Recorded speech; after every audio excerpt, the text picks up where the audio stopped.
참소망의 새 아침이 밝았습니다. 2022년 12월 20일 화요일 새벽기도회를 시작하도록 하겠습니다. 다 같이 찬송가 455장을 찬양하시겠습니다.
오늘 하나님께서 저희들에게 주신 말씀은 요한일서 2장 1절에서 11절 말씀입니다. 요한일서 2장 1절에서 11절 말씀을 읽겠습니다. 나의 자녀들아, 내가 이것을 너희에게 쓰면 너희로 죄를 범하지 않게 하려 함이라. 만일 누가 죄를 범하여도 아버지 앞에서 우리에게 대언자가 있으니 곧 의로우신 예수 그리스도시라. 그는 우리 죄를 위한 화목제물이니 우리만 위할 뿐 아니요 온 세상의 죄를 위하심이라.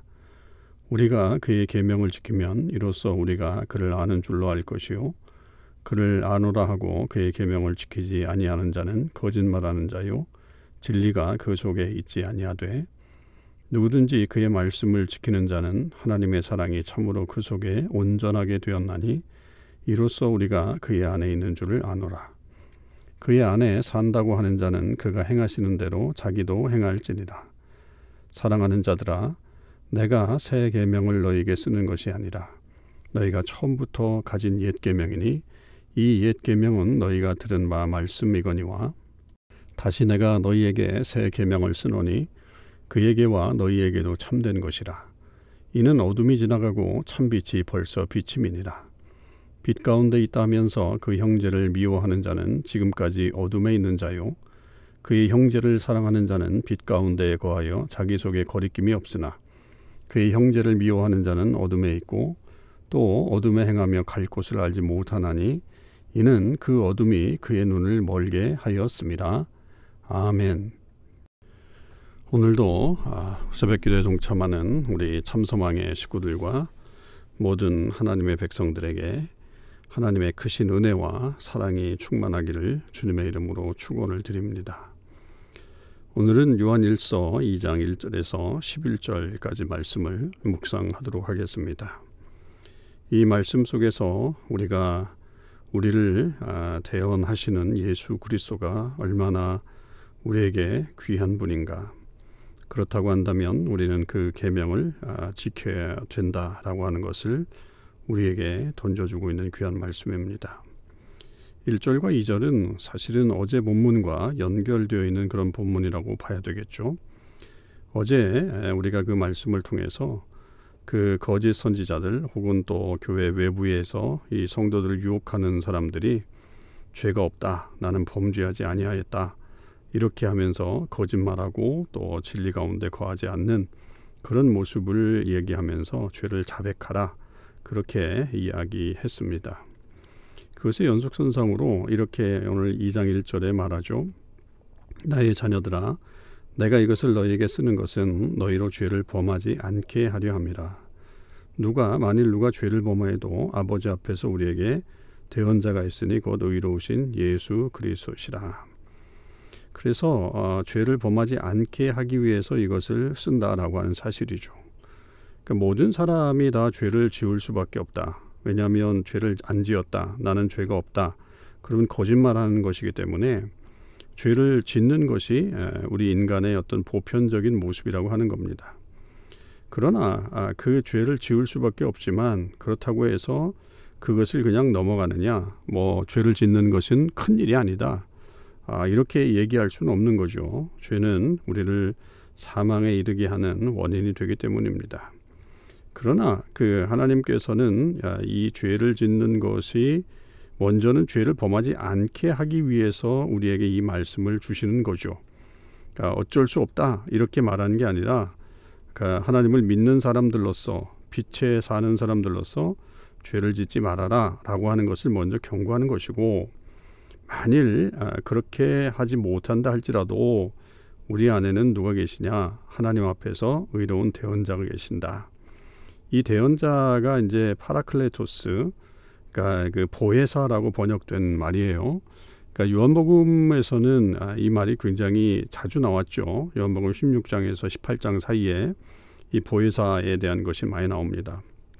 그때는 이제 이 성령 하나님을 가리켜서 보혜사라고 그렇게 말을 하고 있죠. 그런데 오늘 이 말씀 속에서는 예수 그리스도가 보혜사다, 대언자다, 이렇게 이야기를 합니다. 그래서 이 대언자라고 하는 이 표현, 물론 이렇게 번역을 했지만 보혜사라고 본다면 우리에게는 정말 특별한 하나님의 은혜가 있는 거죠. 어찌 보면 이 두 분의 보혜사가 있는 거예요. 성령 하나님이 우리가 살아가는 동안에 계속해서 우리를 돕고 또 우리의 어떤 그런 연약함들을 계속해서 간구해 주시는 그런 일들이 있고, 우리가 이제 죽고 하나님 앞에 설 때, 하나님의 심판대 앞에 설 때도 우리에게는 대언자가 있는 거죠. 바로 의로우신 예수 그리스도께서 우리의 죄에 대해서 분명하게 대속해 주셨다라고 하는 사실을 거기서 선언해 주시고 변호해 주시는 그런 일들이 있다라고 하는 것입니다. 그러니 이것이 얼마나 우리에게 하나님의 크신 은혜와 사랑인가라고 하는 사실을 우리는 다시 한번 알게 되죠. 그래서 우리는 이 말씀을 보면서 그래, 막 죄를 지어도 된다, 뭐 죄가 있는 곳에 은혜가 넘친다. 뭐 이렇게 생각한다면 그것은 오판입니다. 우리는 죄를 짓지 않는 것이 우선이죠. 그러나 혹여 죄를 짓는다 할지라도 우리가 낙심하지 말 것은 우리 예수 그리스도께서 우리가 대언자가 되신다라고 하는 사실입니다. 2절은 또 더 우리에게 깊은 은혜를 주시는 말씀이죠. 우리 죄를 위한 화목제물이 되셨다. 더군다나 우리만 위할 뿐만 아니라 온 세상의 죄를 위해서 그렇게 화목제물이 되신 것이다. 화목제물은 하나님과 우리의 사이의 관계를 회복시키는, 그것은 죄로 말미암아 우리가 하나님에게 가까이 갈 수 없는 그 상황을 말하는 것이요, 그것을 해결해 주신 분이 바로 십자가에서 돌아가신 예수 그리스도, 그분이 바로 화목제물이 되신다라고 하는 것입니다. 이것은 과거형으로 쓰인 동사가 아닙니다. 현재형으로 쓰여져 있습니다. 그래서 이것은 우리에게 지금도 계속해서 예수 그리스도의 이 화평케 하시는, 화목케 하시는 사역이 이루어지고 있다라고 하는 것을 우리는 결코 잊지 말아야 할 것입니다. 자, 그러면서 이제 3절서부터는 우리가 어떤 테스트, 신앙의 테스트라고 말할 수 있을 거예요. 3절에서 6절의 이 말씀은, 그래서 우리가 어떻게 하면 그리스도인인지 아는가, 우리가 어떻게 하면 구원받은 자인지 아는가, 뭐 이런 것에 대한 어떤 테스트와 같은 그런 말씀이라고 볼 수 있습니다. 여러분이 구원받았다라고 하는 사실을 믿으십니까? 믿는다면 어떻게 내가 구원받았다는 사실을 지금 확인할 수 있습니까? 물론 우리가 믿음으로 구원받은 것에 대해서 그렇게 믿음으로 우리가 그것을 받아들이고 또 그렇게 믿고 있는 그런 상황들이 있지만, 현재 내 삶 속에서 그 구원이 정말로 현실화되고 있는가라고 하는 것을 묻는다면, 그것은 바로 무엇과 연결되어 있느냐면 계명과 연결되어 있다라고 하는 사실이죠. 3절에 보면 그의 계명을 지키면 우리가 그를 아는 줄로 안다. 그를 아노라 하면서 계명을 지키지 않는다면 거짓말하는 것이요, 또 진리가 그 속에 있지 않다라고 그렇게 분명하게 말하고 있습니다. 그렇기 때문에 우리는 이 계명을 지키는 것이 그 그리스도인으로서의 어떤 구원받은 자의 그런 모습이죠. 이 계명은 십계명을 말한다기보다는 하나님과의 어떤 언약 관계 속에서 우리에게 말씀하시는 것이죠. 그래서 그 모든 것을 우리가 지키고 있는가, 지키려고 하고 있는가라고 하는 것입니다. 여기에 거짓말하고 그 진리가 그 속에 있지 않다라고 하는 말은 그 6절에도, 우리가 어제 1장 6절에도 보면 만일 하나님과 사귐이 있다고 하면서 어둠에 행하면 거짓말을 하고 진리를 행하지 않는다라고 하는 것과 거의 같은 말이라고 볼 수 있죠. 그러니까 다시 말하면 빛의 자녀로서 살아가야 하는데 어둠 속에 살아간다. 그러니까 빛으로 나아가려고 하지 않는다. 그러니까 하나님 말씀을, 하나님과의 언약 관계에 있는 그 말씀을 지키려고 하지 않는다라고 한다면 결국 그 영혼은 구원받은 자가 아니다라고 말할 수밖에 없다라고 하는 것이죠. 그리고 이제 우리가 이 순종하는 어떤 모습 속에서는 결국은 이 사랑이 굉장히 중요하다. 그리고 순종의 그 모습이 사랑으로 결국은 나타나게 된다라고 하는 것이죠. 5절, 누구든지 그의 말씀을 지키는 자는 하나님의 사랑이 참으로 그 속에서 온전하게 되었나니 이로써 우리가 그의 안에 있는 줄을 안다, 이렇게 얘기했죠. 역시 우리가 하나님의 사람인 것을 아는 방법은 하나님의 사랑이 그야말로 그 속에서 온전하게 되어지고 있는가, 완전한 자가 되어지고 있는가라고 하는 것입니다. 자, 여기 이 온전하게 되었다라고 하는 이 말은 헬라어 원어로 보면 수동태로 되어 있어요. 그러니까 내가 완전한 자가 되어야지라고 그렇게 생각하는 게 아니라 하나님께서 완전하게 이루어 가신다라고 하는 것입니다. 그러면 결국은 그의 말씀을 지켜나갈 때 그렇게 될 때 결국 하나님의 사랑이 우리 안에 나타나게 되는 것이고, 그 사랑으로 말미암아 우리가 온전한 사람이 될 수 있다라고 하는 사실을 말해주고 있는 것이죠. 그래서 결국 이 말씀을 통해서 우리는 그 하나님의 이 성숙해지는 그 사랑이 우리 안에 거하고 있는지를 우리는 계속해서 테스트해 봐야 된다. 그것이 결국 그리스도인의 참된 모습이 되고 있다라고 하는 것을 우리에게 말해주고 있습니다. 자, 그리고 이제 7절에서부터 11절은 결국 이 사랑에 대한 이야기를 해주면서 옛 계명과 새 계명에 대한 그런 말씀을 우리에게 던져주고 있습니다. 그 요한은 이렇게 얘기하죠. 사랑하는 자들아, 내가 새 계명을 너에게 쓰는 것이 아니다. 너희가 처음부터 가진 옛 계명이니 이 옛 계명은 너희가 들은 바 말씀이다.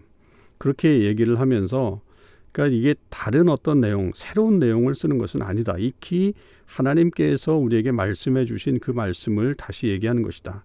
그러나 8절에 다시 내가 너희에게 새 계명을 쓰노니 그것은 결국은 이 사랑이다라고 하는 거죠. 사랑. 그 사랑이 이 요한에게 있어서는 새로운 계명이죠. 새로운 계명. 그것은 옛 계명에서부터 나오는 거예요. 그러니까 사랑이라는 게 뭐 예수님 시대부터 나오는 게 아니잖아요.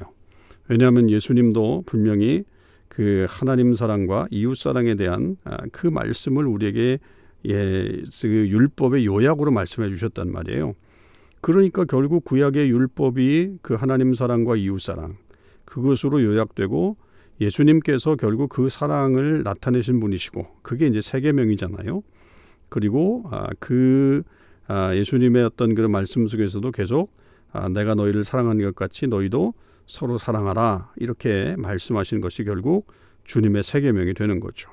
그러니까 모든 것이 다 사랑으로 연결된다라고 하는 것입니다. 자, 그렇게 사랑을 해야 되는데 이 형제 이에 대한, 특별히 하나님을 믿는 사람, 그 믿는 사람들을 미워한다라고 하는 것, 특별히 그런 사람들 미워한다라고 하는 것은 결국 어둠에 있는 것이다. 빛 가운데 있는 자는 그렇지 않다.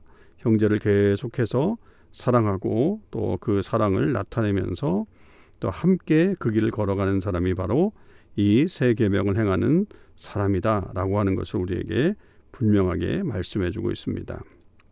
그래서 결국은 이 그리스도인의 어떤 그런 모습의 가장 핵심적인 요소가 결국 사랑이다라고 하는 것을 우리에게 들려주고 있는 것이죠. 그러니까 우리가 하나님의 사람인가 아닌가, 하나님을 제대로 믿고 있는가 아닌가라고 하는 것은 진리 속에 있는 그 진리의 계명 말씀 속에서 나타나는 그것을 분명히 믿고, 그리고 그것을 가지고서 이웃을 향해 사랑을 베푸는 것이 진정한 그리스도인의 모습이요, 그런 모습이 나타날 때에 우리의 구원과 또 그리스도인의 모습을 확인할 수 있는 것이다 라고 하는 것입니다. 저와 여러분이 이 사실을 잊지 말아야 할 것입니다. 정말로 이 땅에 그렇게 사랑을 보여주신 예수 그리스도의 그런 은혜를 우리가 입었다면 우리 역시 당연히 그런 사랑을 또한 사람들에게 나타내고 또 그런 일들을 증거하는 삶을 살아가는 그런 그리스도인들이 되어야 하겠습니다. 오늘 하루도 우리에게 관련된 사람들, 또 우리가 사랑해야 될 사람들을 잘 기억하면서 그 사랑을 깊이 나누는 귀한 삶이 있기를 주님의 이름으로 축원을 드립니다. 기도하시겠습니다. 하나님 아버지, 감사드립니다. 오늘도 저희들에게 하나님의 귀한 사랑을 알게 하셨습니다. 무엇보다도 우리가 죄를 지었을 때 우리의 죄를 무조건 심판하시는 것이 아니라 대언자가 있으셔서 예수 그리스도께서 우리를 위해 대신 간구해 주신 은혜를 입게 하시고 또 화목제물이 되셔서 우리를 하나님과 화목하게 하시는 역사를 만들어가게 하신 것 감사드립니다. 그 사랑을 힘입은 저희들이 우리의 삶 가운데서 그리스도인으로서의 부끄러움이 없는 삶을 살게 해 주옵소서. 특별히 하나님의 사랑이 우리 안에 거할 수 있게 하시고 그 사랑을 우리 주님께서 우리에게 명령하신 것처럼 우리 형제들에게 그 사랑을 나타낼 수 있는 하나님의 귀한 사랑이 그런 사람들이 다 되게 인도하여 주시옵소서. 우리 주변에 힘들고 어려운 분들이 있습니다.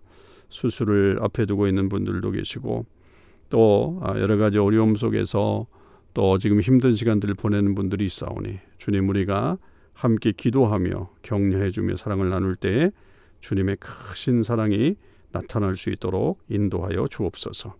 오늘 하루도 주님의 은혜 가운데 살기를 간절히 원하며 우리 주님 예수 그리스도 이름으로 기도하옵나이다. 아멘. 성도 여러분, 오늘 하루도 주님의 은혜 안에서 승리하시는 삶을 사실 수 있기를 바랍니다.